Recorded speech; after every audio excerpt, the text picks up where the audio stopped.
up, everybody? Welcome to the Wingin podcast. Jack, how you doing, man? I'm here, man. I can't complain. How about yourself?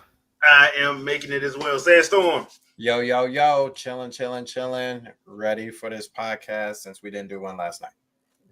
Gotcha. All right, Andre. I mean, look, I'm in good spirits. I got stuff to laugh at. Brother, that's every week. Yeah, that's every week. All right, people. So, what you been playing? Y'all probably gonna see the video up tomorrow. I jumped back in Perfect Dark, trying out the 8-bit dose 64 controller. Okay. Check that out. It's surprisingly comfortable. Yeah, I've been hearing a lot of good things about it. So, yeah, I've been playing that with the NSO N64 and the mature one as well. Ocarina of Time, it feels good on, but I still need the original when it comes to Jet Force Gemini for some reason. I got to figure out that Jet Force Gemini. I got to figure out a better control scheme for that than what they got, because it's just I don't even remember how I beat it originally. I must have just pushed through it, because playing it now, I'm like, dude, this really does need like a control revamp. Look, the thing is, the control scheme was good for its time. Yeah. Mm-hmm. Now it's not so much. Yeah. It's not so much, especially when you talk about the dog. God dang, I hate them damn little. Man, But I digress. Playing that, playing more of Street Fighter 6 as well as Fatal Fury, City of the Wolves. The Ken dropped, so I've been trying him out. He's not bad. I kind of like. If I could be honest, I kind of prefer him in Fatal Fury. I kind of like what SNK did with him as opposed to Street Fighter 6. If that makes Street Fighter 5 especially, but Street Fighter 6. Okay. I kind of like him in that. That's just me just playing. I haven't really I've been practicing with him. I haven't really took him on anything else, but I actually kind of digging him. I haven't got Sagat yet because I don't know if I want that pack or not. Even though I do like Sagat. Question. So, do they come with the year 1-2 edition? That's season 3. Let's go. All right. Wait a minute. Hold on. You talking for Switch 2? Yeah. That's really weird because I'm in the whole another day thing with my character, and I'm like, do I get Sagat or just he's season 3? He's season 3. You got season 1 and 2. Yes. Lena was the last of season 2, and she's with. Yeah. That was it for that. So that was it for that. Yeah. So this new crop, Sea Viper and all them, that's season 3. So you got to pay for that. Okay. See. I'm like, how did I get that's all. I don't know if I want it or not. The only person I kind of really want is Sagat and Viper. I don't really care for the other two. Mm-hmm. So how does Street Fighter handle it? Because I know with Smash, individual characters, and then sometime down the line, well, you can get the pass and buy everybody. Is Street Fighter doing the same way of buy all of season 3? I think you can. I think you buy them individually. I got to go back and look. No, you do have a pass though. You can get them individually, but I think it's cheaper just to get the pass. Yeah, it's cheaper because you can't if you get the pass, you get everything. If you don't get the pass, I think you literally just get the character. You don't get no other nothing. So that's all. It's one of those things where you have to weigh it. That's crazy. But I mean, I like the idea of well, no, I don't. Let me not lie. But let's say I can tolerate the idea of okay, well, let me buy who I like, opposed to you forcing me to buy a whole pack. But that's still nuts. You ain't gonna put nothing with it, right? Or in the case of Smash Bros, when they do it, the other stuff is actually cheap. It's not a lot. That's not the case with this. So yeah. And I've been playing. Because I need to finish Doom: The Dark Ages. I do like that game. It's actually a lot of fun, but I need to go and just push. I think I'm just gonna push through it. Then on my second playthrough, actually do all the stuff to get all the collectibles and all that stuff. So there's that. All right. What about you, Sandstorm? What you been playing? Nothing. I went back and played Diablo 4. He went back. I thought you said you wasn't gonna play it. He went back. That thing, that doggone game got a vice around you. You got a vice around your neck, bro. I said, you know what? Let me just see what this thing is, so I won't have to worry about it. I'll just check it out real quick. And I got sucked in again. I mean, now if I can be frank, Jim, Joe, and Jack, not you, Jack, but it's not really that great of a season. Like, season ain't nothing special, as I thought it wouldn't be. But I'm just like, I'm already here. I might as well just max out the character. I don't feel like doing all the after stuff after you max out the character. At least not with the character that I'm playing with currently, which is the barbarian. I might switch to the druid and check it out, and maybe it'll be a little bit funner, and I'll be like, oh, this is what I'm missing. But as for right now, there's nothing special. I kind of gave away my whole Street Fighter situation. I went into the whatever it's called, the filler piece, another day or whatever it is, something. Mm-hmm.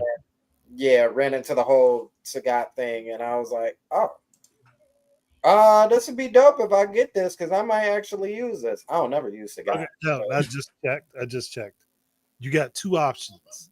You have the character pass, which is all characters and their first set of costume colors and some points, or the ultimate pass, which I saw that with all of their costumes and colors.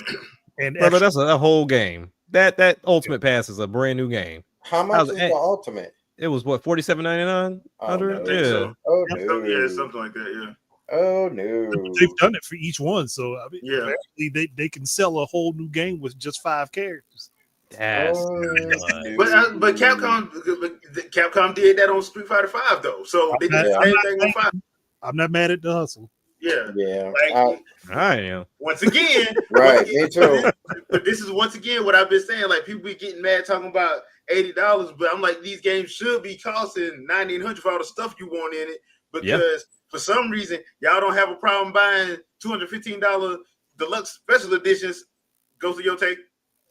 Well, I'll just find it. Look, once I upgrade, I'll just be buying the character pass for $25. Call it. Yeah. But the problem with that is there's no way to unlock the other stuff. They make you pay for it. That's the other thing they got. Really? Yeah, because I was sitting there trying to figure out what all this stuff in the shop is and why I can't get it. There's a way to do it. You have to earn the points in the game to get them. Yeah, but I'm fine with that. The points don't make sense, because they like, it ain't a way to get it without, like, basically that's the only game you're gonna play. Isn't the point system through the online though? Yeah. Pass. Now, do they have like? Did they tie World Tour into that whole point system as well? Okay. No, and that's why it's a pass for me, because I love World Tour, but like, you are rarely gonna get me on the online side. Like, that's not. I don't enjoy getting my butt kicked, and I know I would. Yeah. Like, right. Yeah, because like it's funny. It's not funny, but it's messed up. There's a lot of times, like, the Evo guys do go online and try to pretend like they don't know what it is. They go on and stuff. Yeah. I found that out in 5. I'm like, y'all made a new character on purpose to start over, so you can just be. Nah, heck nah. So I was like, that's why I only play with people I know. I don't play like. I don't. Well, why don't you go in the ring and see how good you are? Nah, I'm good. Yeah. No, I'm good. That's the biggest highlight for Street Fighter 6 for me, was the World Tour. And after I finished that, for the most part, it's like, okay, what? Yeah. They should have just made Final Fight 3. They should have just made Final Fight 3. 4. My bad, 4. They should just made that. I mean, they attempted with Final Fight Streetwise, but that didn't work. That didn't work at all. Yeah. About that. that is non-canonical because of how horrible it was. That's why it's not canonical. Yeah. Let's just throw Final Fight and Street Fighter 6. They won't find out. They won't mind. And I'm pretty sure this isn't the last season either. No, it's not. It's like they probably got 1 or 2 more seasons in them. Yeah. Because I don't think they're making another one for a clip. So you pretty much could easily spend over $200 on this game. Yeah. Probably already have. I ain't bothering. Remember Remember when it first originally came out 2 years ago, there was like a $90-something edition too. Yeah, that was the original Ultimate Edition. Yeah, good. So you probably already have. Oh, they got that game locked. Super and super ultimate, and this is like they got that on lock. For anyone that might purchase it on PC, if you go to Fanatical, you can usually catch it on sale. Usually, they'll do some nasty like sales. 30 to 40% off. Mm-hmm. I know that's how I got 6. I paid $40 for first 2 seasons. It called it a day. So now, is there a reason why I don't see season 3 on the Switch 2? Well, the eShop store? I saw it in the news. Probably haven't fully registered in the system yet. Gotcha. Yeah. Okay. Because if you go on the news channel, okay, you'll see it because it's with Sagat. It's under the Sagat page. Gotcha. It's not fully registered on the eShop yet. Then. Gotcha. Yeah, because they tend to be pretty slow with stuff like that too. Mm-hmm. That's other tough. than that, what am I playing? Cyberpunk. Play a little Cyberpunk. Still killing it in that game, and that's really, I think for the most part, I want to say that's it. V Rising, but I kind of slowed up on that since I picked up Diablo. I may jump back into that though. Okay. All right. Let's see. Jack, did I already ask you? No, not yet. All right, Jack. Mine's a little bit more shameful. But I'm going to explain. What's more shameful than jumping back in Diablo after I said I wasn't gonna do it? No, because if you look at my tweet and what I'm about to say, it's more shameful. So Dragon's Drive, I have been playing that.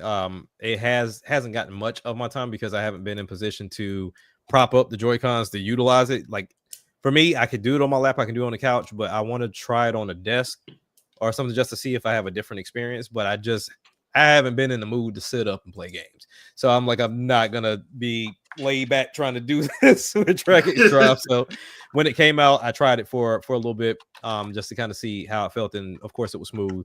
One of my biggest gripes more or less is with the people of like, hey, we want Nintendo to be creative. And then they did something creative and they only charge you $20 for it. But yeah, you're trying to judge it like a AAA game. I don't know. People are retarded. Anyway.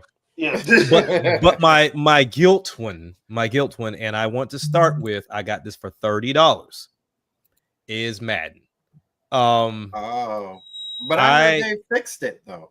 So so I'm gonna try to shorten this up because this can be a very long rant. But I listen to some trusted reviewers that I go to for a lot of my games, and it was too much of a mixed bag for me to say, you know what, is definitive. I'm not gonna touch it. And they did some in-depth, detailed reviews. So I was like, okay, this is just too skewed. You got on one side of the house people saying it's smooth, and on the other side of the house they say it's a broken mess, and you're more inclined to lead to that side because it's EA. So I was like, okay, I can get it for $30. Let me go get it myself. So it is a great Madden game. It is a good video game. Like it's a good video game, but it's a great Madden game. So the quick pros, it's a smooth game. Anybody that's having like hiccups or issues are either A, not privy to Madden, or either two, they are like trying to buy too much into what they expected. Like I think most of us expected them to show up the way WWE 2K25 showed up. To where, it took a hit on the resolution, but we at least got 60 so it could run smooth.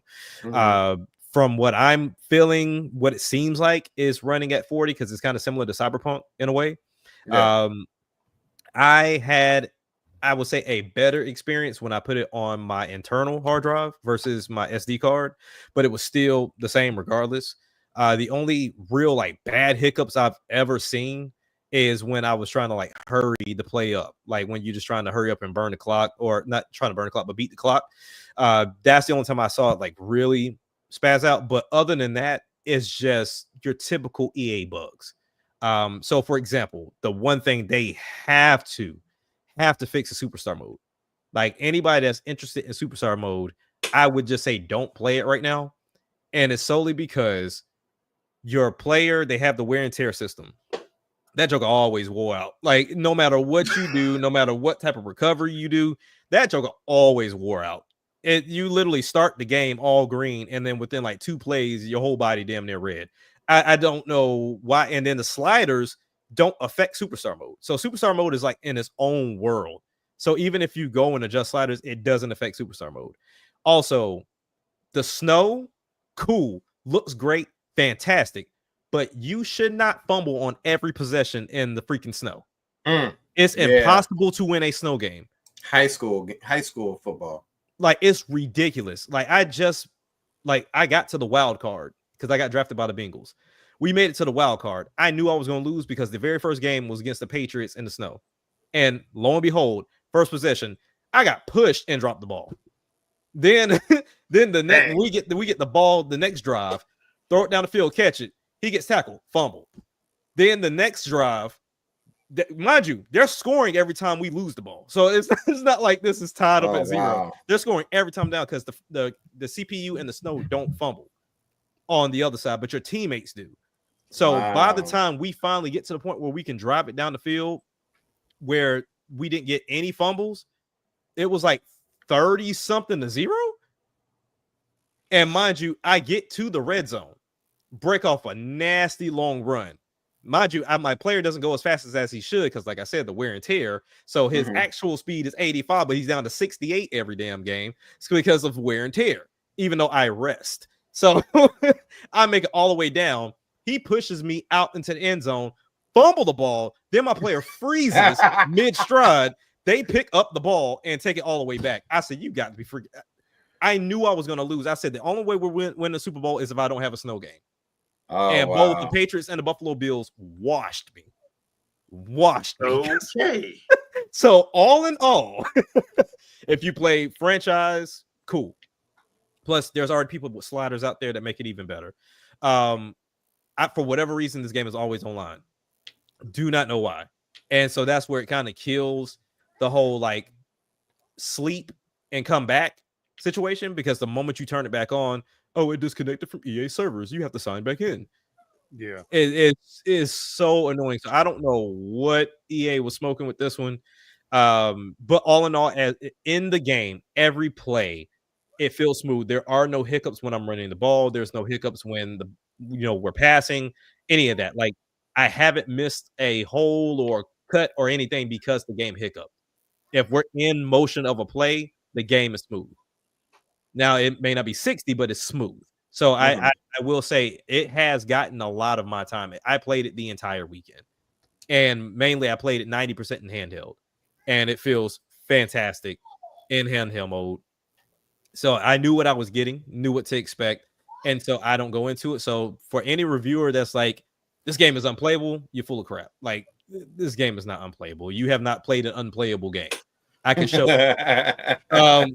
this game is, if you have played Madden before, you know what to expect. But if you've never touched Madden and you're looking for this flawless football game, go somewhere else. It's just not gonna happen. But that's ultimately where I've been spending a lot of my time, and I plan to get back into it. But they do need to update it, because that patch that they did, the day one patch, some people said it fixed some stuff, but if you look at their patch notes, it didn't say anything about fixing any of that. It was adding more stuff than anything. But yeah, there's a lot of, like, you can see the scummy stuff in the game. But other than that, O-line suck. They'll do what they want to do sometimes, like really just run around in circles. Sometimes your quarterback is the offensive lineman. That's great. Sometimes your stats don't get counted. So I would say, if I had to judge this game, there are bugs they can update and fix, versus the foundation of what it's trying to be is still a fun game to play, but you're gonna run into bugs. Do not think you're gonna be exempt. But I will say, at least put it on your main internal hard drive opposed to having it on your SD card if you're gonna play it. But other than that, better like that, or yeah, for whatever reason. And then it seemed like the longer I played it, the smoother it got. I don't know if it's like it just stores the internal memory after a while, and it just now remembers all the BS it was messing up. but then also too, the halftime show they've been advertising that's similar to NFL 2K5s, it's not on the Switch 2 version for whatever reason. But that don't really bother me because it was just going to be a recap of pretty much from what I've seen. They have canned animations, and depending on the team, a certain player is going to be doing it. So if it should be Derrick Henry taking off for like these long runs that you see trucking people, you might see Aaron Rodgers doing that on the halftime show. So they just half did it, man. That's what it is. But ultimately, if you're a football fan, and you know what you're getting, I would say it's been solid. I mean, after this, I plan to go back and play it again. And I plan on picking up WWE 2K25 at some point in time if I can get that for $30, because I was able to get this for the low. But yeah, that's pretty much what I've been playing. Oh, okay. All right. Yeah, I'm not touching Madden for a while anyway, so I'm good. Yeah, right. I'll be good on it. I fell out of love with it, especially after what 2K5 did. I'm like, clearly I'm never going to do this again. I'll wait till they get some competition. Because once they get some competition, they'll be forced to actually do better. Do better. I mean, like, that's the problem. They don't have competition, so nothing's making them evolve. So true. Now for the PC players, they just dropped this crazy NFL Street mod that it looks great and also has the updated rosters. So I don't know if that's already dropped or it has a release date, but it looks nice. It's on point. It definitely looks like it's something made today, opposed to them just modding a PS2, Xbox game. Gotcha. All right. Cool. All right, Andre, what about you, man? What you been playing? For the most part, nothing. I ain't been playing nothing this week. Okay. I've been preparing for videos for the next month, so I haven't done any gameplay just yet. Okay. All right, that makes sense then. Yeah. I mean, you don't want to like if you got stuff to do, I completely understand. That being said, Dragon Drive. Jack, you want to take it away? Yeah. So Dragon Drive, as I talked about with the demo, fairly similar to that global jam that we had. The game doesn't feel different at all from what we experienced in the global jam. I was able to get on online games fairly easy. I mean, there was enough people there, similar to the demo, because everybody's trying to get accustomed to it. It's a lot of ball hogs, like a lot of ball hogs. But you do have some genuine people that are trying to play, trying to have fun, trying to experience the game. The mini games, to me, those mini games are pretty fun. Like the races, like I said, doing the little trick systems. Even if you run and try to run into bowling pins and pop balloons and all that good stuff, like I think they did a good job adding that just to try to help you get accustomed to the controls. I think a lot of people look at mini games a little different depending on the game. Those games typically help you learn the controls because you're doing something that's not that's out of the norm. And whenever you get to the norm, it's like, oh, okay, this is a little bit more simple than what they got me trying to do. But as far as the game, I mean, it's a $20 game. I mean, you're not going to get a lot out of it unless you put a lot into it. So as far as like customization is very basic. Like I said, it's all about the play style. And so I saw a lot of people complaining about the control setup, but that's the game. You're not going to get Nintendo to bend to add stick function into this game, because then it's like, what's the purpose? Like, there's no point of doing that. That's the point is to show you the mouse control. There's no point of giving you that control. I don't understand why people be getting mad about stuff like that. I'm telling, because most people are just lazy. It was the same thing they have with arms. They did not want to use the controls setup for arms, so therefore Nintendo went and added actual controls like stick controls and button. It didn't feel right. Yeah. So with that, at least you can do that. This, I wouldn't even dare do that. But for me, coming into this game, understanding that, like I said, it's a $20 game. It's one of those in-between games to where they allow themselves to have fun, and who knows, it's Nintendo. That mechanic is coming in some other game down the line. Whether it's anything to do with wheelchairs or if it's just something that's inside of a game for a quick hot second, they're gonna implement it somewhere else for sure. we all know how Nintendo gets down when they put something in and give a game to it. And it's $19. Oh, they got 4 or 5 games they already got in the oven. Yeah, for sure. Like the fact that they said 18 people worked on this game. Yeah. So they knew they were just okay. Let us experiment with these mouse controls. Let's see what we can do. That was the internal tech demo. That's what that was. Yeah. So between this and Welcome Tour, I mean, this essentially is showing you everything it can do. I wouldn't be surprised if we didn't get like a mouse control only type game. Like at some point, that's $20 just to showcase that, because there is a game that really showcases and focuses on mouse controls, but I don't think we got a date for it with MouseWorks. Like MouseWorks is all about MouseCon, like for sure. But I don't think they put a date on it. But ultimately, I mean, like I said, you saw what it is. There's nothing different outside of the mini games, and you get what you put into it. And I think that's where I see a lot of people trying their best not to have fun because they spoke too soon, and they're trying their best not to have fun. You've already seen the videos of like Nintendo dropped the ball or Nintendo's done because this rated a 59 or a 60. And if you read some of those reviews, like I said, they're very disingenuous. But ultimately, it's just one of those cheap games for you just to have, some quick fun with it. You ain't gonna spend a whole weekend with it unless you're just one of those that just like master controls and see how many people you can blow out. But other than that, that's about it. So it's a very simple game. Okay.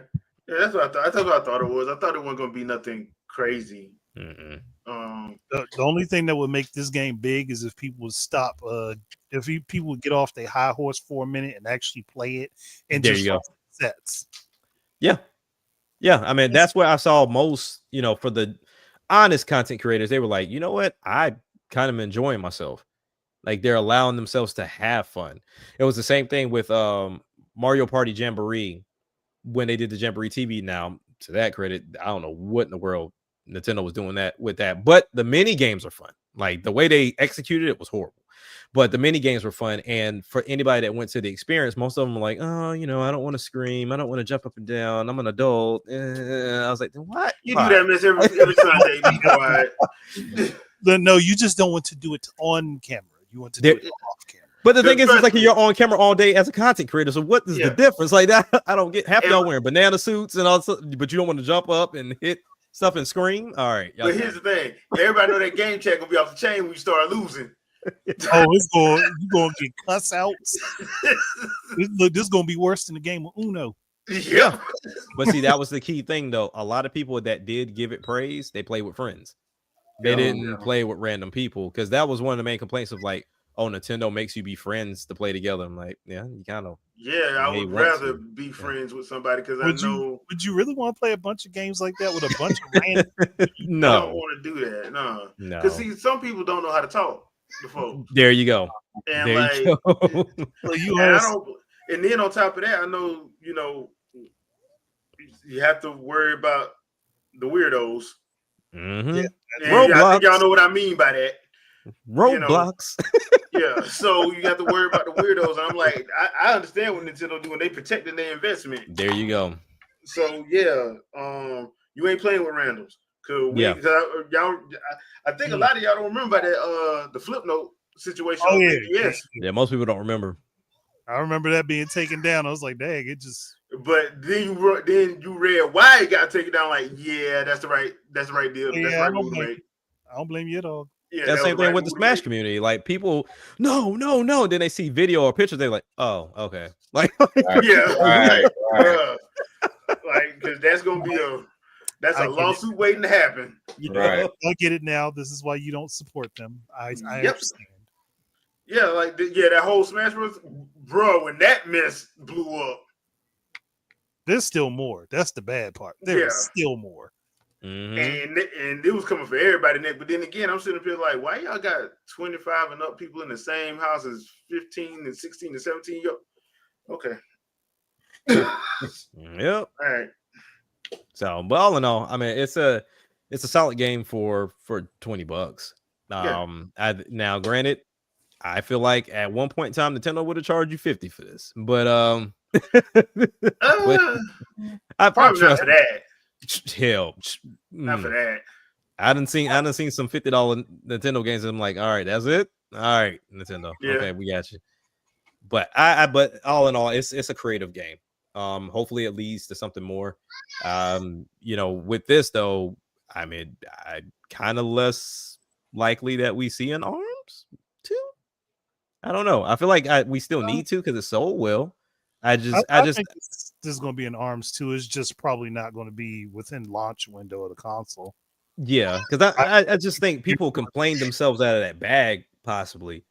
Yeah. Well, it was a fun game. My only problem with the game was I wish there was an actual story mode to it.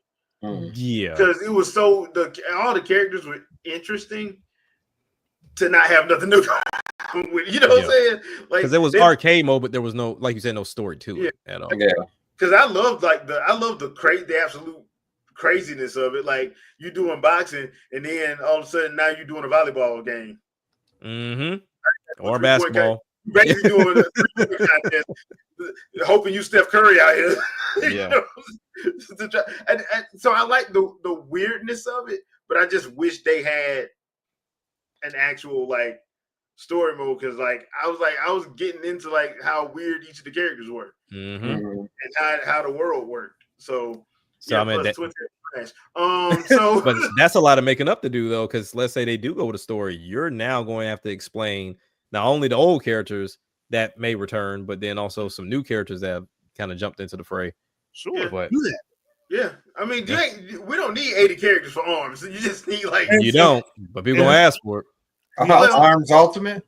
I mean, we don't need like Waluigi and ARMS. Watch people start asking for it now. We don't need Waluigi and ARMS. So, like the only other character I would actually put in ARMS would be Lil Mac. Other than that, they should have their own cast. Original. Yeah, but Lil Mac is probably the only one I would put in there, and that's just based off because it's Lil Mac. Yeah. Yeah. Other than that, nah, y'all in y'all own little world. Well, on top of that, they don't need long, drawn-out stories. You just need a little blurb before the game start, and then you get the rest of the stories you play. Yeah. I mean, yeah, because we already know that the doctor was the crazy one that started all that mess. So that's like, and then she turned herself into it, which was weird. But yeah. Hey, Dr. Giroux, that's all I got to say. Yeah. Do that. I still don't know how he did that. Dr. Giroux had a reason. He got beat up by an 8-year-old. No, he didn't. He did not. He actually didn't get touched by Goku as a kid. Yep. Oh, it was the rest of the Red Ribbon. Yeah, the rest of them. But he just got mad. He got pissed off mad about it. But I'm still wondering, like, how did you turn yourself into a cyborg? How did you put your brain in that body, bro? Talk about it. Like, don't make no sense. At this point, it's obvious that Toriyama was watching Terminator and got the idea. Look, the safest explanation is to say his computer took his brain out of his body and put it in there, but we didn't see nothing with his computer that would say that it could do that. That's the problem. Well, and the other thing too is like most of that stuff happened like what it was supposed to be like 12 years later after that whole thing went down. So yeah, like they didn't even talk about anything that happened. The whole thing we know is that he kidnapped people. That's it. Yeah, and turned them in against their will. Kidnap teenagers. Yeah, so disturbing. Like like when you get into like the whole Red Ribbon Army thing, like especially when Cell shows up, because Cell turns to a horror show for a few episodes, but then they start talking about the other stuff you're doing. Like, yeah, this whole thing arc was a horror when you think about it. Like, like okay, and this all Goku's fault.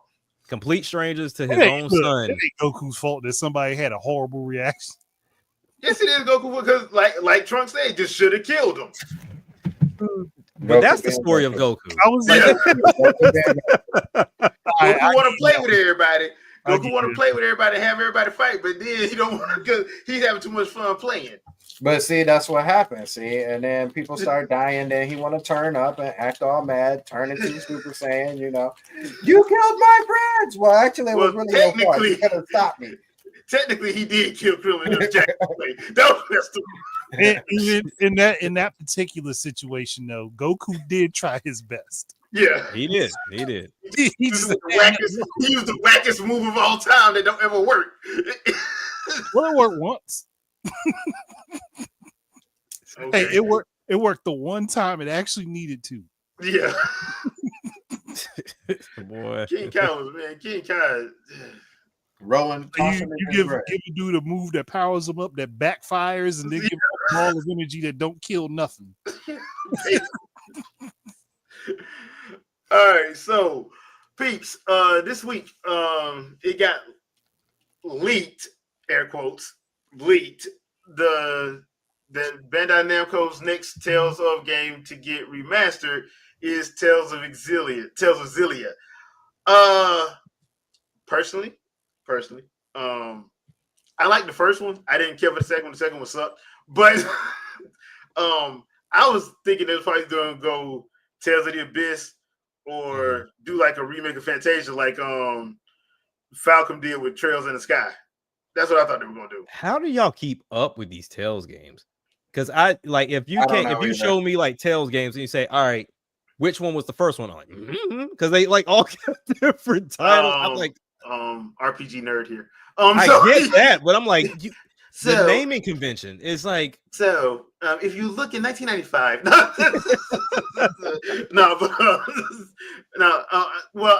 you want to know how I found out about it? The first one, yeah, because of the anime they did back in 2000 for Tales of Fantasia. That's how I found out about it. I didn't even know. That's another rabbit hole. Yeah, but that was saying like when I saw it, because I saw that before I played Symphonia. Because the first Tales of game that I ever played was Tales Symphonia. Yeah, on the game. He just found a rabbit hole and fell in. Yeah, I fell in the rabbit hole. I fell straight in. Okay. I didn't dive in. I just so that's one of the moments when you just see a person that's like falling down into the sewer. You just walking. Yeah, that's what happened to me.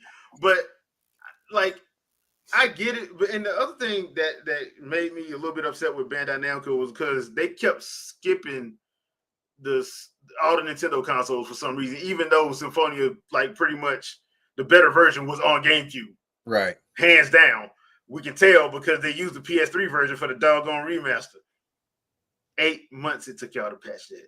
Anyway, that being said, I'm laughing about it because, of course, all these games are finna come to the Switch. Thank you, Jim Ryan. And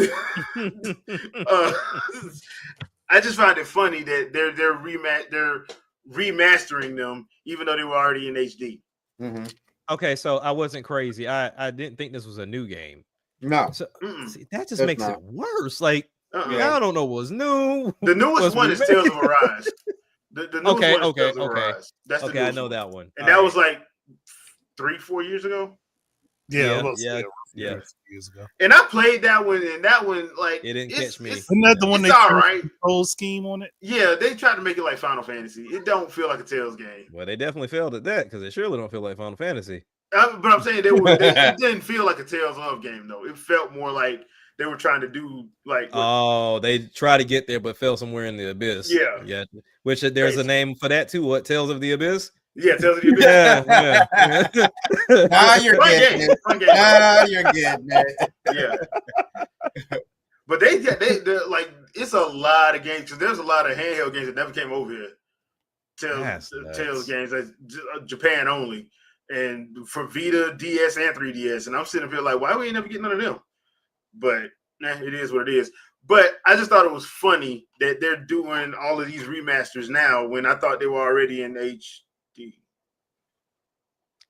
Look, you know better than me. HDR, sir. HDR. I mean, I'm just waiting for the 16 for the 8K. No. So there's I ain't the one. File size going for one game going to be 2.5 terabytes. We don't need that. Hey, look, I ain't the one to put it on my box. Sony. I ain't the one to put it on the box. 17 mainline games? Yeah, 17. Mm-hmm. Wow. And began in 95 with Tales of Fantasia. Yep. Thank you, AI. Super NES and what was Super NES and Saturn, I think it was on. Yeah, I think they had a PlayStation version. They had a PlayStation. Okay, I know the PlayStation had Destiny 1 and 2, Tales of Destiny 1 and 2. I think. I don't know if they had Fantasia, but I know they had Tales of Destiny 1 and 2. I think it was. I want to say PlayStation had it because I think, for as much as people brag on the Saturn ran a lot of games better than PlayStation back. Yeah, it did. it really did. But yeah. So, quick question: is there a purpose behind the ending? Like, so for example, everything's Tales of. Like, is there a reason for like that final word or title? It kind of ties into what the story is going to be about. Yeah. Okay. Like what's the one that I got? The Tales of this one is going to this list. Vesperia. Yeah, that's the name of their team. Yeah, is Team. That's the name of their guild. Yeah. So yeah, well, of the Abyss, you're literally in the abyss. All right. So Tales of the Abyss. Yeah, literally in Tales of Arise, you're the hell. One of the first damn scenes in the game is the sunrise. Go figure. Well, I mean, people must love it then. If it's going this strong, people must love it. It's one of those games like how people talk about Final Fantasy over here. They talk about Tales over in everywhere else. Well, hold on. That can go wrong. People talk pretty bad about Final Fantasy over here. No, I'm talking about like before. Nah. Talking about like the word of mouth, like before, like I'd say probably what Final Fantasy 13. People ever talked about was how good the Final Fantasy series was. And I preferred Grandia and Tales of. And people looked at me like I was crazy because they didn't know what Grandia was. What was the last Grandia game? Like you crazy. The last Grandia game was Extreme. I think that was like that was a while ago. That was a while ago. Because Grandia 3 was the one where Square Enix actually published it, and it was the gameplay was awesome. The story was horrible. I'm trying to remember because I think I played Grandia 2. Am I mistaken? Grandia 2 was on Dreamcast, or was that that was on Dreamcast. Grandia 2 was on Dreamcast. Then when it folded, they went and did a PlayStation version, which cut out half the good stuff as far as like the moves and stuff like that. It just cut stuff out, which I didn't understand. Dreamcast version was the better one. Yeah, I remember falling in love with the cover art. Like that's what made me pick it up was the cover art. I really wish that you talk about a game that probably could do with the actual remake. It's probably that one because like it just the cutscenes just don't hold up. Yeah, I'm looking at it now. I can see. Yeah, they really that was like back in the day. Now, if you had your regular 480i 19-inch TV, it looked great. Wow. You put that on the 65-inch, the 4K, it ain't gonna look good. So one of the key things that we talked about before, when we were talking about people getting into RPGs or even like the turn-based games, when Expedition 33 just kind of caught everybody's eyes as if RPGs stopped coming out all of a sudden. Yeah, I mentioned like it was the delivery of like the attacks within the game because people love the flair, if you will. Do the Tales games have that at all to where it's like over the freaking top? Hey, he did his finisher and he jumped up to the moon and came down with a freaking meteor and then dropped. Okay, all right. So they're called Hyogis or Mystic Arts. Okay, yeah, because I didn't see that in a ride, so maybe I just didn't get deep enough. You didn't get deep enough. Because the thing about Tales of games, like they're normally between like I say 40 and 80 hours normally to beat, but you usually like once you get to like probably like 10 to 15 hours, that's when you get your Mystic Arts, and it's usually more than one. Okay. Now some games like Tales of Graces, you can get them in like. You'll be able to do them quickly, but they're not as powerful as they are in other games. In other games, they're like in Vesperia, once you get your access to your Mystic Arts, bruh, that thing takes off chunks of life. But you got to hit it. If you watch some of these people play, though, I swear it is nowhere near how you actually play. Like if you go online right now, get on YouTube. I'm looking at it. It like the way they play it is like a fighter. And like, how do you do that? But the thing is, it takes time. That's not their first playthrough. I promise you. No, because like it took me when playing Tales of Symphonia, it took me a good 2-3 times before I got it down pat. The only one that I got it down pat off the rip was Tales of Graces, because Tales of Graces is easier to do. But Vesperia, it took me a while to get the Mystic Arts down for Vesperia because there's certain conditions you got to meet. I wasn't doing none of this in a Rise, but they also put in their title this was after 400 hours. Yeah, where they did this combo. Like, a lot of people when they do their vids, they be lying to you. They act like they did it on the first go. No, you didn't. Yeah. That's true. Because it takes a while to trigger whatever the condition is. Now, once again, like something like Tales of Graces, there ain't no condition. You just got to unlock the move and then do it. So, but like Vesperia, Symphonia, Arise, Zillia, Zestiria, Berseria, it takes a while. Gotcha. Berseria's a little easier, but it still takes a while to set the condition up to get it to work and do it consistently. Now, in Berseria, there's a way to get it to run it like a combo, but you need a supervillain to do that. As one of those super bosses to do it, because once you start doing it, like if you got a level in the range of the person you fight, you'll probably take them out and like quickly. But if you're doing it against like one of those super bosses, which they do have super bosses in Tales games, you just got to find them. Yeah, that's what you got to do to survive. So that being that, but yeah, I don't understand the leaking of it. My thing is just if you're gonna do it, just say you're gonna do it. Yeah, right? Yeah. Just say you're gonna do it. Like, look, we are remastering these games. It's to gauge fan reaction. Well, because here's the problem with gauging fan reaction. You don't care about gauging the fan reaction because you already got the set that you're gonna do. You're not gonna. You shouldn't care. Yeah, because you already got money allocated to it. So it's not like you already picked what you're gonna pick, unless you ask them before you start doing it.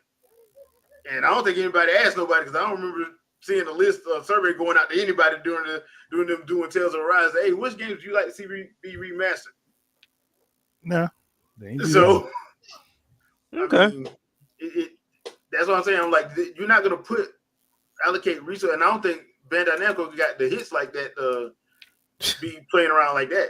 No, they don't. I mean, they ain't in as bad a situation as say Square Enix, but hell, who is? They ain't in a good situation either. Like, Square Enix could fix a lot of their problems if they released more than just Final Fantasy with a reskin, or stop spending like 150 mil to 250 mil to make a Final Fantasy game, or I'm like, just stop doing that. Like, just make a smaller game.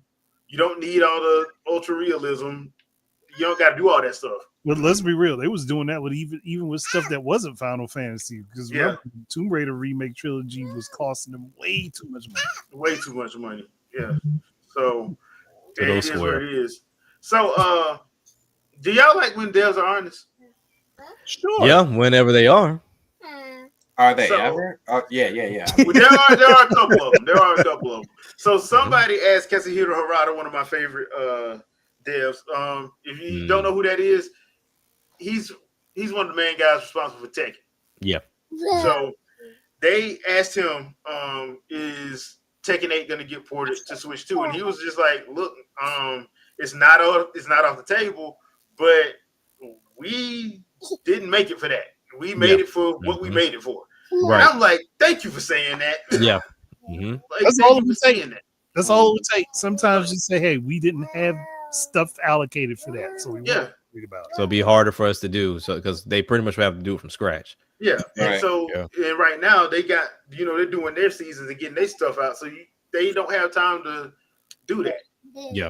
Now Tekken 9, if they plan to do a Tekken 9, then they could probably do that. They'll probably have it for it in mind, because I'm pretty sure Bandai Namco has a damn dev kit.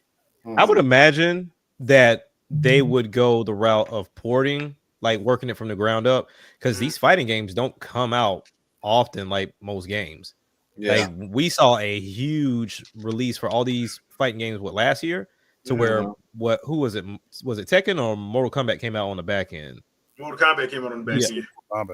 Yeah, so that's why I was like, you don't see them often. So the fact that Mortal Kombat was like, all right, we out. We're not doing anything else for the game. It looks like Street Fighter got, like you said, 2 more seasons in them. And the Tekken might have a couple more in them. That's Blaze Blue, all Guilty of them. Gear just got another couple characters. So like, bro, what the fuck? I forgot about them.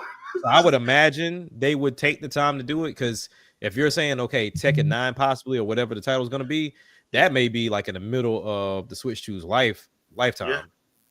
Or they could just do what they did with the Wii U and just put Tekken Tag on it.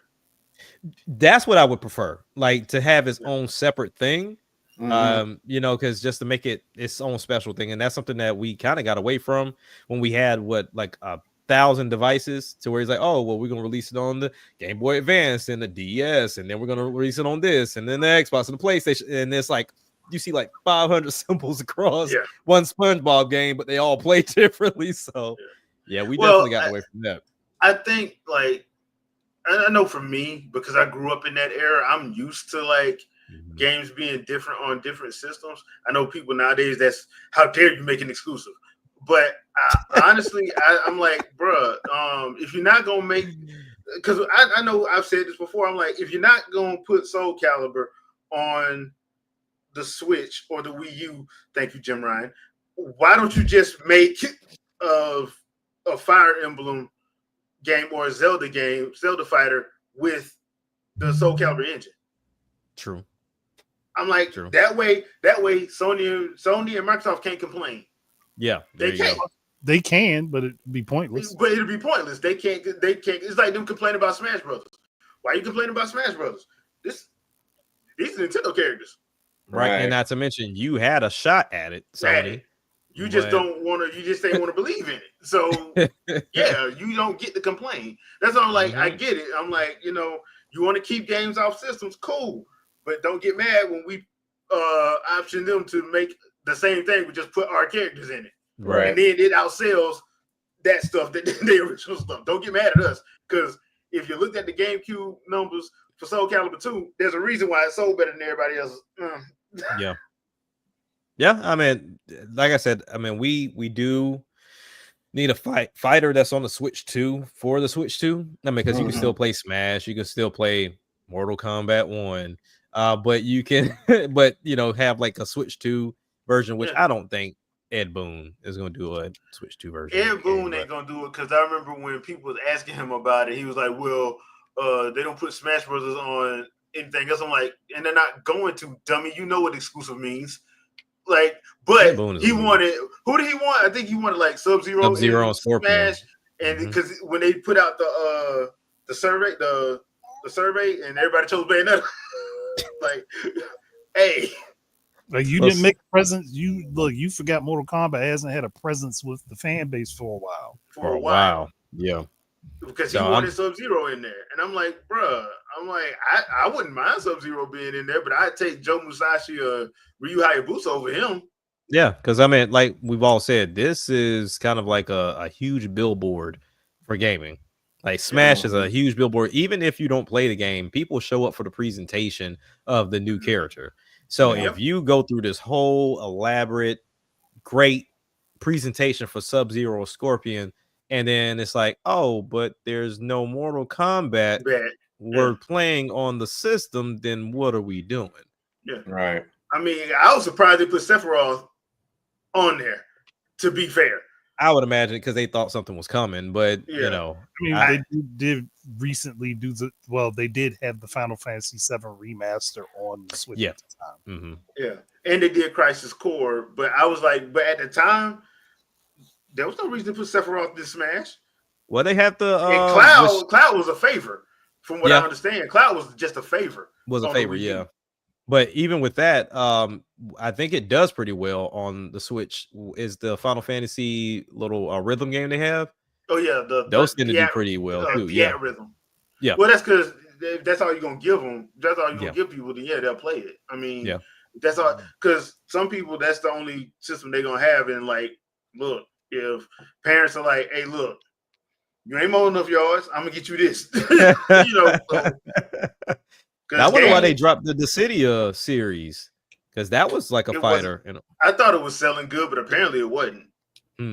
Apparently, presentation was nice. Yeah, presentation was nice, and I thought it did a pretty decent job with it, honestly. But I guess it wasn't selling well. So I liked the article that they showed with Harada, because I was just like, dude, if more people just was honest about stuff. Just honest from the get-go, instead of over promising, and then I'll go back to Gotham Knights. That first presentation, it's gonna be 4-player split screen co-op, all this stuff.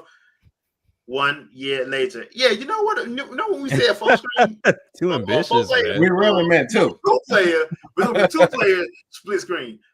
We said that the whole time. After that. You know how we said it was gonna be split screen? Like, bro, why did you say that if you know it's not working? Yeah. That just doesn't make any sense to me.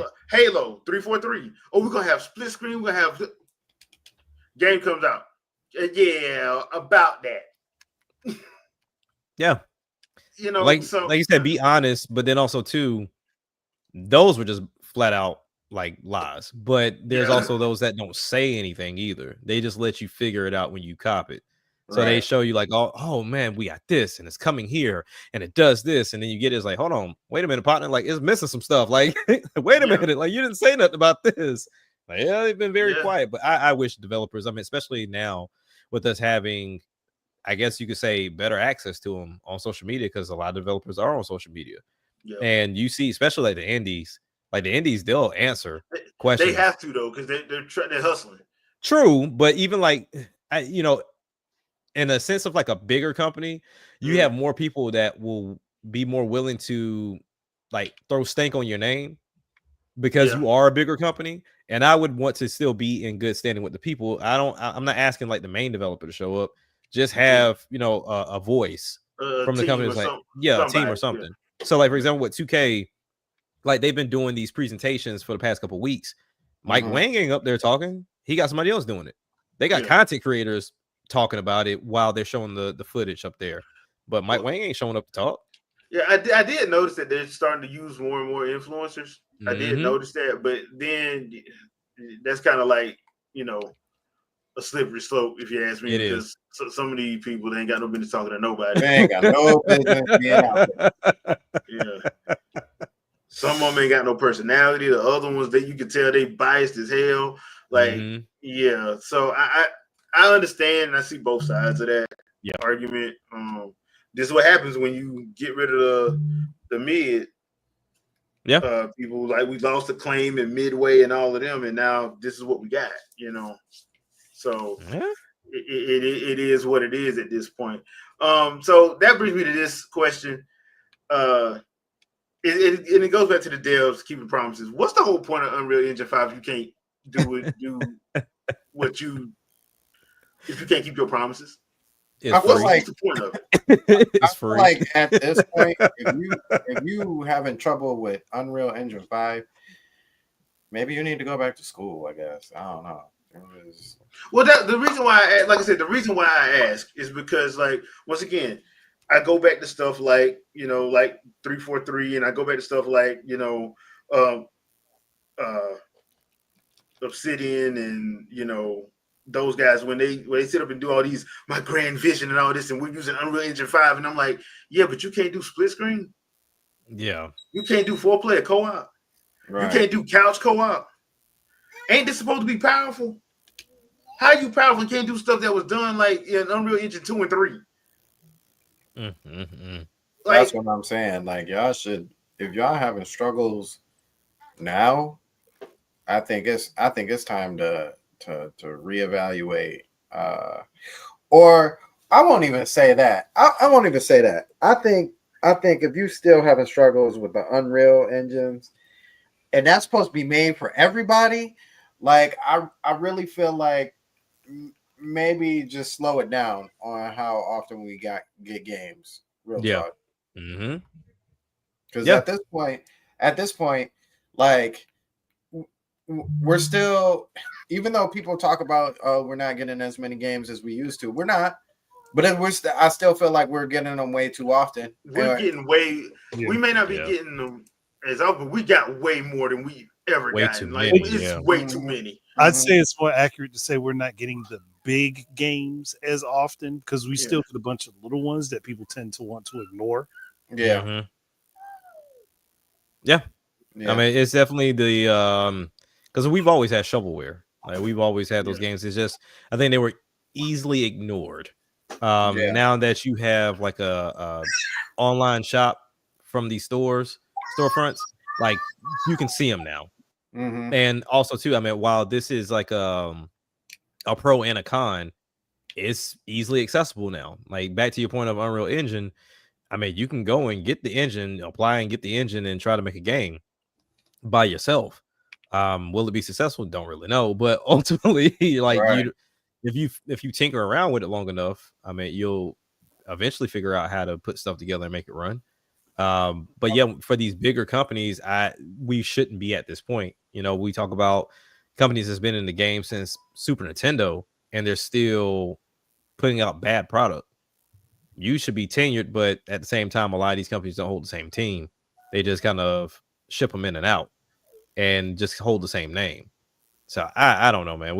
I don't know. Unreal Engine, like I said, from my understanding, is free. So that's why you see so much of it. Because I'm pretty sure Unity and all these other engines would be used if they were free. Because a lot of people are kind of jumping into bed with no income, no financing whatsoever. So they just trying to get their dream off. But like I said, for the bigger companies, by no means, this should not be the route you're going. It shouldn't be. Yeah. Well, the biggest problem is that when they're using Unreal Engine, they're not clearing out the stuff that they don't need. Yeah, there you go. Not clearing out the assets that they don't need, which is, you can go into nearly, I'd say somebody doing an experiment. If you got any Unreal Engine games, go ahead, load them up, and then go into not load them, but go into the files and see how many files are similarly named that don't need to be there. Is that a situation of like not necessarily saving over top of oneself, but like some sort of autosave type of format where it just like saves right under just in case you messed up something and you can just go back real quickly? No, I'm not even talking about that. I'm just talking about them leaving in, like, when they put their own assets in, they leave stuff in the base engine that they don't use. Some program packages, like, they just put everything in there. So you go and pick out what you need to do, whatever it is you need to do. And if you don't, that's why if you always hear Shadow talking about coding to the metal, that's what coding to the metal takes care of. There ain't none of that other extra stuff that we don't need. That's why a lot of these games still be having like 80 gigs of stuff, and you really only needed maybe 30 or 40. Yeah, right. You know, because the rest of it is bloat. It's like stuff that don't even go for their game. It's just in there because hey, we're gonna give you everything. You figure out what you need, and then they don't get enough time to go in and actually clean stuff up. No, not at all. That's why you can have a game like Spider-Man 2 had assets in it that were out of bounds in the game that didn't belong there. Yep. Well, I mean, like the comment says, I mean, custom engines. We're kind of not at that point anymore. Most people don't make engines, and if they do use their own engine, you don't know the name of them. Like they don't care to say the engine anymore. But yeah, I mean, it's all in the sense of how big of a game and how fast can I make it. Yeah. And Unreal Engine, while it's an amazing engine, is not for everything. And like Jay and Andre said, if I'm making, let's say, a basketball game, but then there's a whole bunch of assets in here on how to make mountains and ships and robots, then those things stay in there. Like they got nothing to do with that basketball game, but it's got everything to do with everything that's still sitting there that can be used. So really, I'm curious to see if Unreal would ever say, okay, I'm going to this team, this is all they need, and we're gonna make a custom package for them. So take all this other stuff they don't need out and then just leave what they need in. I don't know if they can do it, but you know, that'd be a pretty interesting thing if they could. Okay. Yeah, that's the only thing, because I know, like, well, we have some companies that have their own, like, we know, like the ones I go back and think of that we've seen recently is like Breath of the Wild, Tears of the Kingdom had their own engine. Right. And to me, that's what you should do. Make you an engine, use it for 2-3 games. Then if you find a update, because by then there should be enough of a technological leap to say, okay, what can we improve that actually be an improvement other than just throwing power at it. Right. Hey, look, you know, they done Omega Force then shown you ain't got to switch up. Omega Force just like, bruh, look, it is what it is. That's why I love when I hear people complain and talk about, oh man, it's just, I just wish it wasn't on the Switch. I'm like, play that on Xbox Series X and tell me if it plays any better. It messes up at the same point. That is not the system. Omega Force said, hey, Then the fool said, "We made this engine. We spent time on this engine." It's like, it was back in 2001. Your point is, like your parents like, like your parents saying, "Oh, I'm gonna get my money's worth out these clothes. I don't care how small they get. Right. You gonna wear these shoes until your feet hurt." But we ain't got no soul in them. Huh? Staple these Dr. Scholl's to the bottom of it. They say, you know what is tried and true? This engine. Yeah. Tried a bunch of times. Truly makes us some money. We good. I mean, because it's funny to hear people complain, and then you go to like the most powerful system, and it's the same problem. People don't want to admit it. They'll pretend like the problem ain't there. I'm like, nah, it's right there. It's the same thing that happens on this one. Mm-hmm. But with the power of the PS5 Pro, it's still sitting right there. Once you get like 100 people on screen, it starts chugging. But listen though, this is an exclusive for this system. Yeah, it's an exclusive till it don't meet sales requirements. Sales expectations is exclusive till the end. How many times have we seen this can never run or this can't be played? And then we didn't meet sales expectations. All of a sudden, be prepared to play on the Switch. Wait, what? I thought y'all said this couldn't. Did we say that? No, we didn't say that. No. Our influencer said that. We didn't say that. Like, we didn't say that. PR said that. They're two different things. But I've always found that funny because I will never forget when Bandai Namco straight up said fighters could not run on the Switch. I'm like, huh? I'm like, yeah, it can. It's like, what are you talking about? 6 months later, a direct drops. There's a Switch version. Huh? Kakarot, same thing. And the Kakarot pissed me off because I'm like, I will never buy Kakarot. And I have not. I was sitting there like, y'all straight lied. Now you see the backlash they get for Sparking Zero. Because you can tell that was rushed. Like, why on earth are the Switch 1 and the Switch 2 versions that close together? Like, that makes no sense. Once again, they made it for the Switch. It plays on the Switch, and they were like, the Switch 2 is coming? Oh, we ain't gonna put it out then. Why not? They should just put it out instead of should have just put it out. Like, there was no point in holding on to it. Because then that means I got to do extra work to make it better on the Switch 2, which I don't want to do. Either way, it was going to play on the Switch 2. Either way. See, now people are looking for better experiences with these Switch 1 upgrades, and Bandai Namco ain't upgrading nothing. They ain't. So it's like them and Square Enix have said they're not doing that. They're not doing it. Nope. Like, Square Enix, to their credit, they did not uncap it, so I can understand why they saying that. Like, they'd have to basically go in and do some stuff, and they don't want to do it, or they don't have. I honestly probably don't have the money to do it. But Bandai Namco, I'm like, there ain't no way in the world y'all didn't have this game ready for Switch. There's no way y'all didn't have Sparking Zero ready for Switch. It was ready. It was ready. Y'all just didn't put it out, and I'm like, you should have went on and put it out, and just did an upgrade pack. Yeah, you should have just put it out, had it uncapped, and then just do an upgrade pass. That's what that Guardians of Azuma. That's what they did. They found out it was coming out. They went and put the game out and gave an upgrade pass because it was like, look, we'll uncap it, and that way, once it comes out, all they got to do is just do the magic on the back end, and bam, $9. That's all y'all need. Because you can uncap it without the dev kit, right? Yep. According to what the rumors were, they're like, you don't need it for that. Just for context of this conversation, how it started off, Dynasty Warriors Origins, the new one. Here's some of the current technical issues with this on PC, the powerful PC.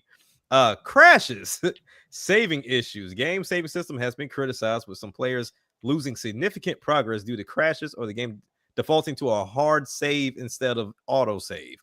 Cutscene problems. Pre-running cutscenes may not play due to missing VP9 video extensions on some PC systems.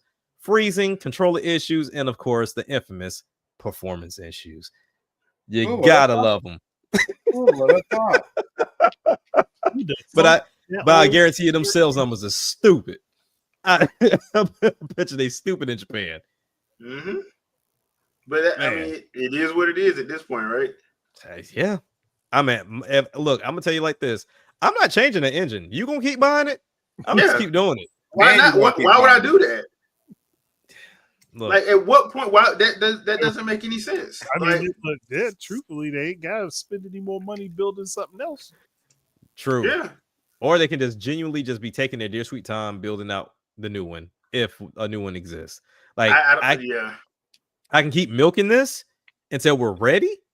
Yeah, that's the best spot to be in. Mm-hmm. The best spot to be in. And all they gotta do is just throw that. And if that don't sell, all they gotta do is do an anime. That's what they've been doing, brother. That is the best spot to be in. You hear me? The only other spot that's best to be in is PlayStation spot. You ain't got to drop nothing, and people still go cake for you and buy your stuff. Kate, I'm talking about down the hill. Down that hill. They don't get nobody paid. That is true. That is very true. I just think that they're showing that exclusives is very simple minded, is one track minded, and they care about the consumer because they're now sending us up to PC, Xbox, and apparently Switch 2 as well. So Sony for the win. I found it funny. I do find that funny that they need money. I did find it funny that after Microsoft pretty much said that we're third party, Sony's president comes out and makes that statement. And I'm like, bruh, y'all are copying them even doing that. Doing that, y'all copying them. Monkey see, monkey do, bro. But you got to let them go first, so that way yours isn't such a hard blow. Yeah. But they were already doing stuff on PC. That's why I was like, I don't get, like, y'all ain't had exclusives for the longest. Hey, we announced them. So, we don't release, but we announce. We announce, yeah. We let you know what's coming. We let you know what we're working on. So therefore, you feel like you're a part of us. Now, when are we releasing? I don't know. But that's not the point. That ain't the point. Because I expected it's what's crazy? How in the hell did we get a leak and then heard nothing from the leak that was supposed to come out this year? like the information got leaked and it still didn't happen. Like, all right, bro. Like, I get it, they move stuff around, but like we should have heard. I should have seen a blade coming out of a hand with some hairy knuckles or something. By now, I ain't heard nothing about. Well, that's what they did with the first trailer. Do it again with the left hand this time. Look, I don't know what else to do, but I don't know. Like, or show me like Deadpool right there next to him or something. I don't know. Like, Jazzy, you are absolutely correct, man. They are, because they went hard for 2 generations saying they need to go third party. And to be fair, bump being fair. These people knew what they were doing. Now they will sit up and lie and pretend. Now if you confront them and ask those same people, now they have amnesia. Oh yeah, I can. And the reason how I know this, because me and Shadow confronted Brian Altano from IGN, and he pretended like he didn't know what the hell we were talking about. They ain't the only one. And then the next week, they mysteriously, a lot of their videos just up and disappeared off YouTube, just poof. Mm-hmm. I don't know what he's saying. And to be fair, Sony wasn't a full statement or their other. Yeah, but we read between the lines with that one. Yeah, but it's like, now, granted, there are some people that say no, it's not them going third party. That just means that they're going to just spread their IP, around with movies and merch and. Yeah. All right, man. All right. That's supposed to do. I don't know if y'all remember this, chat, or not, but remember, there was supposed to be a Sly Cooper movie back in 2009. No, it was earlier than that. They got dropped. Yeah, it was earlier than that. I think it was 2007. It was supposed to came out. It was before that Raggedy Ratchet and Clank movie. That was supposed to be the first one, and then it was supposed to be in Ratchet and Clank. So. They've been talking about doing that forever. They for some reason they didn't do it. Now you would have thought that Sony would have, since they already had Sony Pictures, they would have already done that. Mm-hmm. It made more sense. But you want to know what they did pick up? Legend of Zelda. Which is crazy. Like, all right. Like, okay. Like, I understand divisions. I get it. Not everything Sony is PlayStation and vice versa. Yeah, I get all of that. Now, they've done what? Uncharted, They've done Twisted Metal. Yep. Last of Us. Mm-hmm. I'm not even gonna count Spider-Man because that don't belong to them. Nope. So even though even though the first 2 movies did grant them a lot of money because they didn't have to pay for nothing. Right. So we can say the Ratchet and Clank movie, but they have series that I felt, and I've said this before, they should have been movies first before their games, because they already set themselves up as movies any freaking way. Mm-hmm. But how in the world are you the one handling Zelda when God of War is right there on the table? Well, to be fair, if I'm Sony and I'm looking at my game stuff and I'm seeing what the Spider-Man Into the Spider-Verse is doing, I'm making animated stuff because apparently my animated division is off the chain and my live action division ain't. Well, the Uncharted movie, it wasn't as bad as people made it out to be, but it wasn't good either. No. So, but like I said, if I'm them, I'll go in and I own Crunchyroll. Yeah. You mean tell me I can't talk to Production IG or Mappa to do a God of War game, God of War anime? Here's a problem with that. And this just came out this week, if I'm not mistaken. Even though they make great things, obviously they don't see it because they just got rid of K-pop Demon Hunter. Yeah, they did. Yeah. They did. And now that's about to be projected as like $1 billion situation. Now that's a freaking great movie. Like me and the kids watch that often, and the music is great in it too, and the whole concept of it is great. How do you let that go? Yeah, unless it was costing them too much money on the licensing side. I don't give a damn. They did their own movie, but if they did their own music and Sony don't have the masters, man. And Jack, you know about that. Yeah, they ain't got the masters to it. So and people are getting smarter with their masters nowadays. They're like, nah, you ain't getting it. Mm-mm. Which is because we know what y'all did, the Mike and Prince and the Beatles and all them. Now, hell no.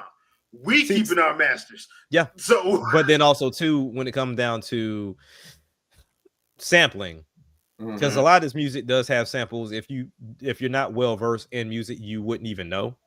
But of course, that person gonna know, and that sample can belong to some random individual sitting in Korea somewhere. That uses a SoundCloud account. Yeah, like, but he put it out first. So it's nuts. But even if it is the music aspect of it, I'm not giving it up.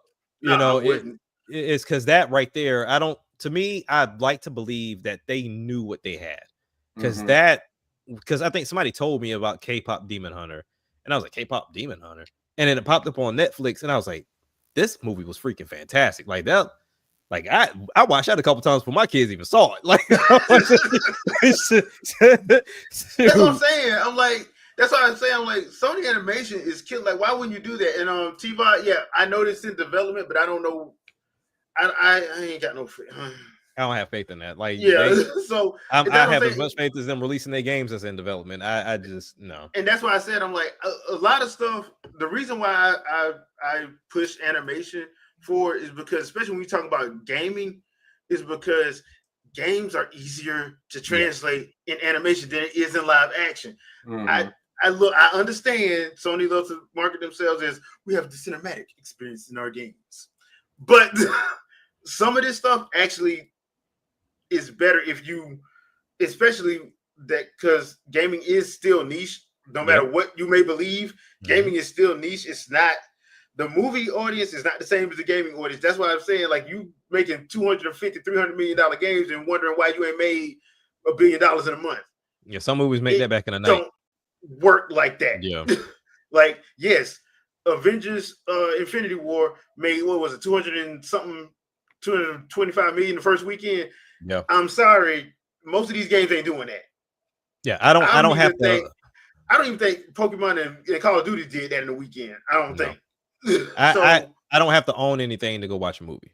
Yeah. Other than the way to get there. Go get my ticket and go. Yeah. That's the one up that movies will always have over gaming. Like, you don't have a spot that you can go to and say, I want to try out this new game. Like you just don't. And one ticket ain't costing you 80. Now, two is going to probably cost you, especially on date night. That's why I'm going to run you like 150. But one ticket ain't going to cost you that. One ticket like, you going to cost you at the most, depending if you're going like D-Box and depending where you live at. Because like here, if I go to see a D-Box movie, it's going to be 25 for me. Ugh. But now, if I just a regular ticket and if I go during the daytime, it's 14. So now, so let me ask y'all a question then. So like looking at how these budgets are not going to go down. They're just not. Especially now with everything being inflated, is just going to get even worse. Yeah. Unless you're Nintendo, I mean, because you know how to manage stuff. But anyway, so if we look at, let's say, movies as like an equal medium to video games, if you will, because I don't account TV shows because that's episodic and how they handle things. But if we look at movies as the same medium and we say, okay, the theater, I don't have to own a theater to watch this movie. Now, if I want to buy it later, of course, I got to own something that streams, or if you still do physical, I got to have a Blu-ray player, which ironically enough is still in the $200 marker for whatever reason. So would you say a smart business move would be to create a theater-like experience for gaming in the sense that me as the company, I create a building or create an area that's similar to a living room and have different sections, and we always got the new game that come out. You just got to pay for entry and pay for time to play that game in my location, and then therefore you don't have to buy a $500 console and then also pay a $70 or $80 for the game. You come in, you give me $10 along with me also getting my funds also from snacks, which that's what movies do too, and let you and your homies have a ball. I would think that would be cool, but arcade scene, how the arcade scene died, that's gonna die. I think well also you think about like arcade scene, those were very specific games. Like there was no way you were gonna put a Final Fantasy in arcade, or you're not putting anything of that kind in there. So if I say, because the only reason why I'm thinking about this idea is similar to us when we were overseas in the USR. So it's like we had the opportunity, like whenever we're done with the day, or the USO, I'm sorry. Like whenever you're done with your day, you go to the USO, you have one group that's like, hey, we sitting around the TV and we watching football. But then you can also go to the counter and say, okay, I want to rent out one controller and I want to rent out this game that's on this list. And then I take it to that PlayStation and it's already synced and everything's good. I just put the game in and I play for how many ever hours I paid for. In this case, we didn't pay for anything because it was for the military only, but you would pay for a time allocation. So that way you're just not on it all day. And if you want to read that puppy up, then read it up. And like I said, I would get most of my money from mainly the food, but I get you in because of the game. And that's where I got the idea from, because that's what we did for the USO. That's how I played Bloodborne. I would have never purchased it, but our USO had Bloodborne. I was like, oh, let me try it out and then do it that way. In that case, it would probably come down to where you at. To where you live at. That too. Because everybody ain't gonna be able to do that. Like it'll probably be in metropolitan areas. It could probably work, but once again, like the problem with most gaming is, especially when you try to do this always online stuff, what are you gonna do about people that live in Montana and South Dakota? What you gonna do about people that stay in Mississippi and in South Carolina, those rural areas? Hey, they can't do that, man. Not yet. They probably ain't gonna ever do there. So but yeah, I think it will help. I mean, especially if you talk about like, okay, for this price, you just want to play this game for a certain amount of hours, or do you want to do the stream room to where like we already got it set up for you? You just come in here, log into your account, and this is a stream room, and we got the cameras and all that stuff set up for you, and we'll shoot the video or whatever to you so you can edit it at the crib. And really, it helps people save money on setups and trying to really trick out everything and spending a whole bunch of unnecessary money to put the lights and trying to look like all the other content creators. Plus, you got to see how much that's going to actually cost them, because it's going to. A PS5 Pro ain't cheap, so I would never put a PS5 Pro. Super side note, I they have the new Battlefield out. I feel like that's a huge missed opportunity for some VR action, especially like all these ones that you pay for outside, and just do a whole online VR version of that. I think that's a huge missed opportunity. That's one thing we noticed because we went to main event. What was it, like 2 weekends ago? And one thing I noticed, every spot that I go to, whether it's Dave and Buster's, Main Event, or any other location that had games like that, them jokers still on HTC Vive, dude. Like, they're not updating anything VR related. No. It's probably gonna cost too much to do it, so that's probably why they're not doing it. So I mean, because honestly, there's only been like one place that has taken advantage, and they all switched to Quest 3s, and it was a open warehouse, and you pretty much play like a Battlefield 6 type game, and they don't have to put nothing in the room because the game has like barriers and stuff that you hide behind in the game. So really, you just got an open warehouse with VR headsets and let people have a blast. So I don't know, but yeah, it probably would be costly. It just depends on how much capital you got. But yeah, true. All right, so last thing we're gonna talk about, and then we'll get out of here, is Gamescom is this week. Actually, on the 19th it starts. They have opening night. As I stated last week, we're not doing a live reaction for this because last year we did it, and it wound up being a whole lot of stuff that was already at Summer Games, so it was kind of pointless. Yeah. Now watch this year. Now watch this year is gonna be all new stuff, but last year that's what it was. Xbox. Yeah.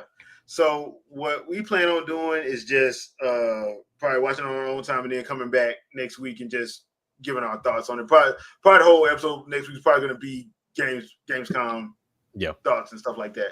Because supposedly, allegedly, Silk Song is going to be there and playable, and so is Pokemon Za and something else supposed to be there and playable. So we'll see. We'll see. We'll see. What I wanted to get from you guys is, what do you want to see gaming wise from Gamescom? What do I really want to see over anything else? Release dates. That's there you all go. I want to see. That's pretty much yeah. I want to say release dates, and then also I want to see like these companies' game plan for what they have for Switch 2, because that's the only console I'm interested in right now. So I don't know if Xbox is gonna start doing their thing there of like, hey, this is what we're bringing over, or at least putting the thing on there. Yeah, the logo at least. Yeah. So that's what I want to see. But also, I haven't paid attention to all of who's gonna be there. But I would like to see like Mouse PI. I want to see that with a release date if they're going to be there, because that's an indie game. But I mean, from what it seems like, that game's far enough along for them to be at Gamescom. What else would I want to see? I think for the most part, if I would like to see if Square shows anything with their final installment with this Final Fantasy remake rebirth situation. Like if they at least give us a hint at what it is. I would like to see if there has been any progress on Kingdom Hearts 4. Was that just a world? Right. Like, was that just a world we were in to where it looked real? And then we can go back to the cartoony type of deal. Because, I mean, with 3, the one thing I didn't care for was we essentially got rid of the Square Enix characters. Like, we got rid of the Final Fantasy characters. Yeah, which made no sense. That's how it started off. But also, too, I've always been interested in the worlds that they've added to where we know, like, Hercules is always there. It seems like he's always there. So I'm curious to see, like, do they wrap this story up, or do they just leave it on a cliffhanger and just keep going? But ultimately, that's kind of what I want to see. That if we come to a close on this Final Fantasy situation, if we see Kingdom Hearts 4, and then also like Sandstorm said, if we get some release dates, that's gonna finally come for the Switch 2 with these games that were listed as 2025. All right. Okay. All right. Andre, what about you? I mean, look, I'm just looking forward to seeing what's coming, when it's coming. Yeah. And if Nintendo decides that they're going to be slick and drop a trailer for the 3D Mario for the Switch 2. Ooh, that'd be interesting. Okay. Like with me, it is release dates, but I do want to see if they're going to drop something from Metroid Prime 4. Oh yeah, I would imagine they're still saying 2025. Yeah, so I boldly too. I think it's going to be 2025. I also think we're going to finally get a release date for that specifically. Yeah. And probably. And I'll go out on a limb and say they're probably going to do a Switch 2 versions of 1, 2, and 3. Yeah, that'd be I crazy. think that's what they're gonna do. I think that's why we didn't get 2 and 3. They only did the first one, and as far as remaster is concerned, because allegedly when that first one came out, it was already done. Like 2 and 3, the trilogy was already done. But if they were gearing up for Switch 2, they probably like, hey, let's put this out on Switch 2. So I would, if anything, I wouldn't. I would want to see Prime 4, and if it has a release date, that's what I would want to see. I would also like to see what, like I said, what Microsoft is, because I know the Adventures of Elliot demo had the Microsoft Azure PlayFab thing on it, so I know that is ready to go. So I would like to see what they're doing to bring stuff to everything, since that's what their game plan is. I'd like to know what that is. Other than that, I just want to see new stuff. I don't want to see what was at Summer Games. I don't want to see that. Yeah. I want to see something new. Like, I know Summer Games was just a month and a half ago, but I still remember, and we can still see those videos. Show me something new. Don't do what you did last year. Show me something new.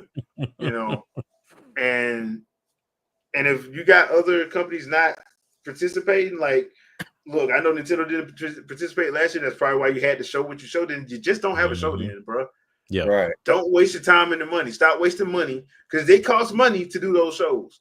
Stop wasting money if you ain't got, if they ain't showing up. If Sony, Microsoft, and Nintendo decide they're not gonna show up, we ain't having a show this year. We're just gonna we'll put out the trailers and stuff we got, and we'll just do the dev stuff that we don't see. We'll just do the dev stuff that we save that money and put it to when they're there.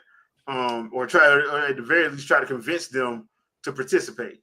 Make it worth their while.